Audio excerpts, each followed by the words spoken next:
Halo guys, welcome to my channel. Saya Ines dan ini channel saya.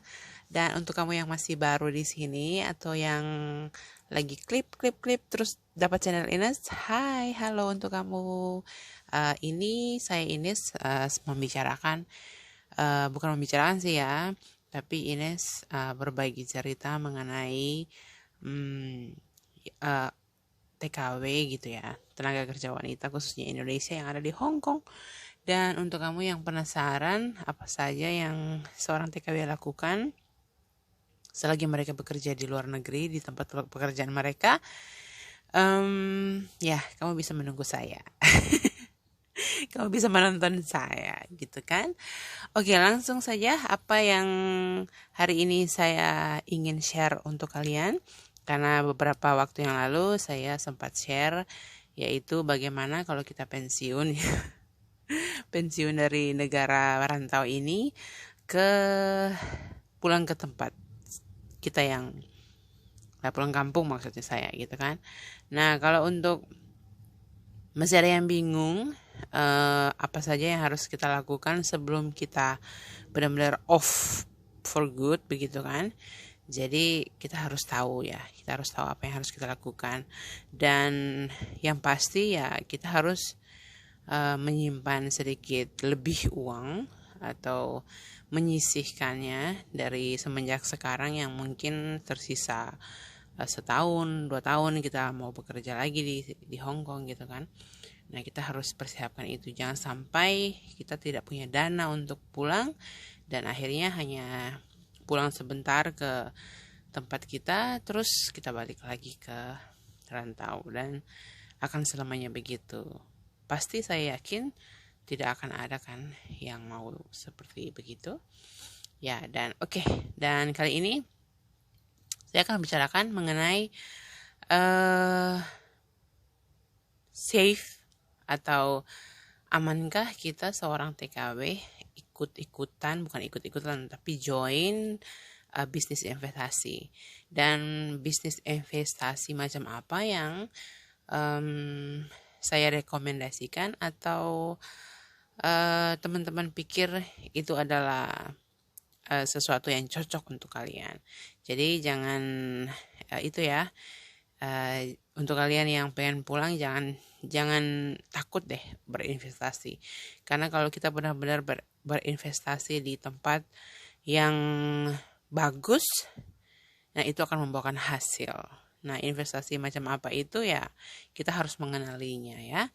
Jadi jangan sembarangan juga menempatkan uang Anda ke tempat investasi yang tidak menguntungkan sama sekali. So, jangan kemana-mana, tetap bersama saya Ines. Oke, jadi kita di sini membicarakan atau saya ingin men-sharingkan atau kalian pun ingin men-sharingkan pengalaman kalian, bisa saja komen di bawah ya. Jadi yang saya maksudkan di sini investasi macam apa yang harus dan yang patutlah kita join gitu ya. Banyak yang bilang join investasi macam penjualan direct selling. Oke, ada juga sih direct selling yang aman. Ada juga direct selling yang kurang aman. Jadi direct selling yang aman dan kurang aman ini bagaimana sih membedakannya gitu kan. Jadi seperti pengalaman saya ya, saya pun punya guru ya, guru di bidang entrepreneurship, bidang usaha yang saya sering curhat ke dia dan sering tanya ke dia apakah investasi ini cocok buat saya dan apakah investasi ini memang untuk saya. Dan saya selalu bilang mencoba menceritakan apa saja yang saya lakukan dengan investasi ini. Dan salah satu investasi yang sekarang saya coba gitu kan menguntungkan itu adalah direct selling. Dan direct selling ini namanya Atomy. Mungkin kalian sudah tahu, pernah dengar juga Atomy.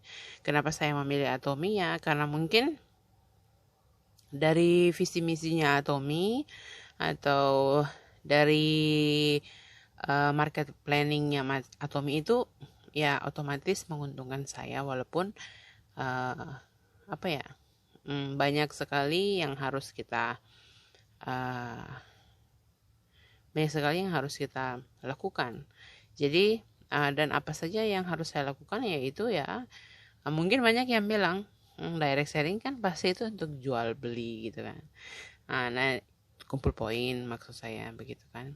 Jadi ya tapi kalau untuk Atomi sendiri ya saya menilai bagus. Dan bagusnya itu apa ya? Selain produk yang dijualnya bagus, menguntungkan buat saya, menguntungkan juga untuk konsumer semuanya, karena apa yang mereka persembahkan, apa yang Atomi jual gitu ke penggunanya itu sangat berguna, bukan saja dari skincare, tapi banyak hal gitu. Macam Coca-Cola pun ada. Dan apa sih yang menguntungkan gitu kan? Ya menguntungkan ini ya untuk saya yang saya pikir masuk akal gitu ya. Jadi menjual direct selling, yang dimaksud direct selling kan itu macam multi level marketing kan. Jadi ada yang multi level ini yang hanya menguntungkan yang di level atas saja, sedangkan kita di level yang bawah tidak mendapat menguntungkan sama sekali walaupun kita sudah memenuhi target.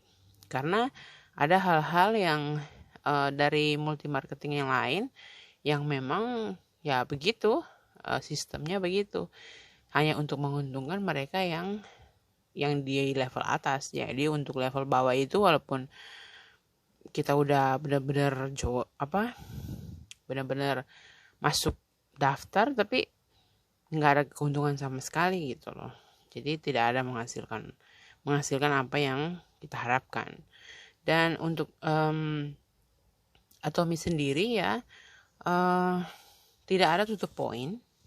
Yang saya pikir bagus marketingnya itu tidak ada tutup poin, dan poin Anda itu memang kekal alias tidak akan habis, akan direnew setiap tahun, dan ya ada di situ. Jadi tergantung kamu gitu loh. Kamu bekerja keras, istilahnya kamu benar-benar terjun dalam bidang itu, dan sekecil apapun yang kamu beli di situ poinnya, macam odol dan sikat gigi kan, dan 100 seandainya 100 poin gitu. Beli tahun ini 100 poin, dan tahun depannya itu pasti akan ada 100 poinnya. Jadi menurut saya itu wah, dulu pernah juga saya ikut macam seperti ini, tapi sistemnya berbeda. Jadi itulah yang membedakan sistem perbedaan Atomi dengan sistem multi marketing level lainnya gitu ya.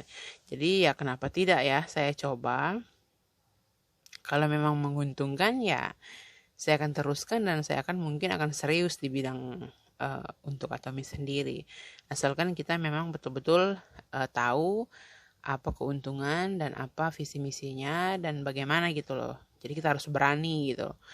Ya mungkin ada yang berjiwa bisnis pasti tahu, tapi kalau ada yang mau baru saja mau belajar di bidang bisnis, ya ada baiknya kamu mencari tahu dan belajar banyak tentang multi marketing level.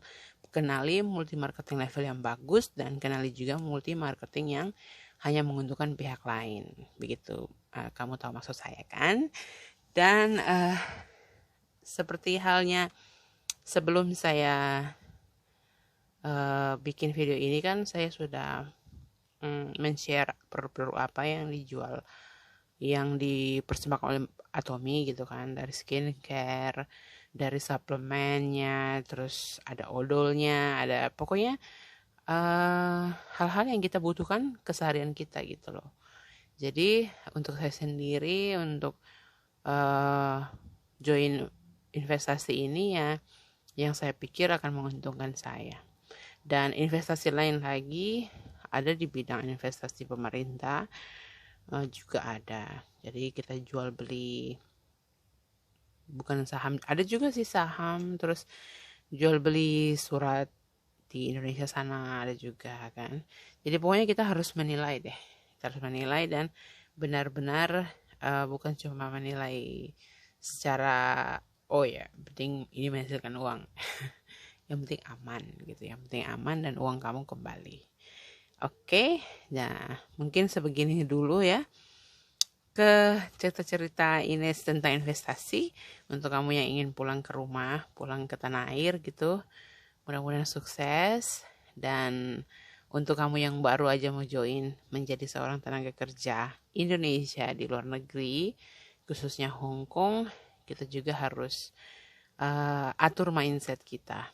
Jadi atur mindset ini maksudnya ya kalau kamu mau ke Hong Kong untuk mencari sesuap nasi gitu loh, kamu juga harus punya planning untuk simpan uang gitu. Dan yang pasti ya jangan boros. Saya sih orangnya boros juga, cuman ya kadang saya pikir juga borosnya. Saya boros di hal-hal yang menguntungkan. Jadi saya tidak boros kepada hal-hal yang hanya beli sesuatu yang tidak menguntungkan. Saya beli HP, saya beli laptop, saya beli tanah, saya itu yang ya saya pikir menguntungkan ya. Ada kan yang orang lain berpikir beli ini baju dan lain-lain, sepatu, dan itu kan tidak menguntungkan sama sekali. Itu baju sama sepatu itu kalau kamu beli pakai tidak bisa dijual lagi. Kalaupun mau jadi second hand itu harus bagus. Lain lagi kalau sama HP kan, kamu beli HP gitu atau beli emas gitu atau beli laptop, kalau memang kamu sudah boring dengan barang itu asal tetap terjaga dengan baik, itu bisa menjadi uang di satu hari nanti kan. Kamu bisa jual secara second walaupun ya tidak seberapa yang dapat, tapi setidaknya menghasilkan uang. Dan barang tersebut kan kamu sudah menikmatinya macam 2-3 tahun begitu. Seperti saya kamera Canon yang saya beli, Nikon yang dikasih bos saya. Nah, saya suka koleksi yang seperti ini, dan karena saya pikir ini juga adalah salah satu investasi di mana kalau saya butuh uang cepat gitu, saya bisa jual ke teman atau bisa gadai kan. Nah, itu bisa menghasilkan uang. Ya, itulah investasi yang paling mudah. Oke, jadi sampai di sini dulu cerita-cerita saya tentang investasi untuk kamu yang mau pensiun dari posisi ini. Dan teruslah berjuang untuk kamu yang masih berjuang di tanah orang, dan jagalah kesehatan di masa pandemi. Hong Kong sudah mulai dingin, makanya saya pakai mantel. Jadi ya, untuk kalian sampai jumpa di lain waktu, lain kesempatan. Jangan lupa subscribe, share, and komen ya di bawah. See you, bye bye.